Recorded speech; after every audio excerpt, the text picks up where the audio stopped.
Dear Sedati, Kiri, ladies and gentlemen, thank you for being so indefatigable at the end of a very long day. But I promise you that we will finish in time for dinner, if not a little before. This session is on economic growth and the geopolitical challenges in Asia. And I'm just going to say just a couple of words and then hand over to this rather impressive panel. I think for decades we've assumed that Asia's economies were bound always to outperform, not just outperform, but actually race ahead of the rest of the world, especially sclerotic Europe, corrupt, war-torn Africa, and a Latin America that always seemed to punch, sadly, below its weight. Well, for many years, our assumption was right. China was able to double its economic size with each decade.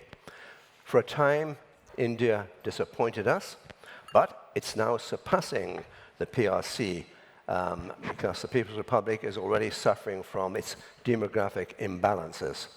As for Japan, South Korea, the other big economies in East Asia, they prosper comfortably as the world's 3rd and 13th biggest economies, respectively. So add in the promise of Indonesia, and what's not to like? Well, the answer to that question, I think, will be given by this particular panel. It's really the state of geopolitics, and of course, the return to the White House of Donald J. Trump and his threat of punitive tariffs on Chinese exports to the United States, and indeed the prospect of tariffs on all of America's imports. But that's not the only geopolitical and economic factor worth noting. China, North Korea, Russia, and the US are all nuclear powers in East Asia, and further afield, also, of course, Pakistan and India. So the potential for misadventure is obvious, be it over Taiwan or over the Himalayas or in the South and East China Seas. Bear in mind also that with America turning in on itself, with all due respect to Kevin McCarthy, the rest of the world can no longer really count on a Pax Americana.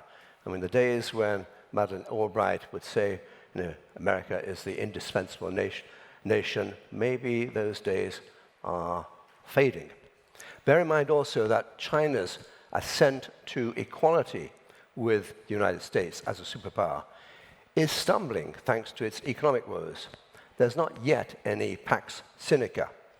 Finally, bear in mind that the Ukraine war has mocked Vladimir Putin's dream of resurrecting the old Soviet or Russian Empire. In short, we are living in troubled and troubling times. Now, this panel has speakers from Hong Kong, which is now, of course, despite 150 years as a British colony, is now an inalienable part of the People's Republic of China.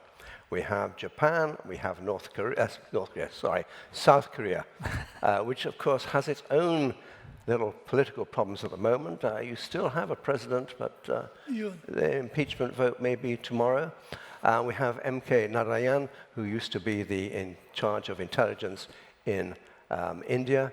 And last but not least, he's probably actually the biggest person on this panel, we have Douglas Powell, who was the de facto ambassador of the United States to Taiwan. That, of course, was a title never, ever officially given.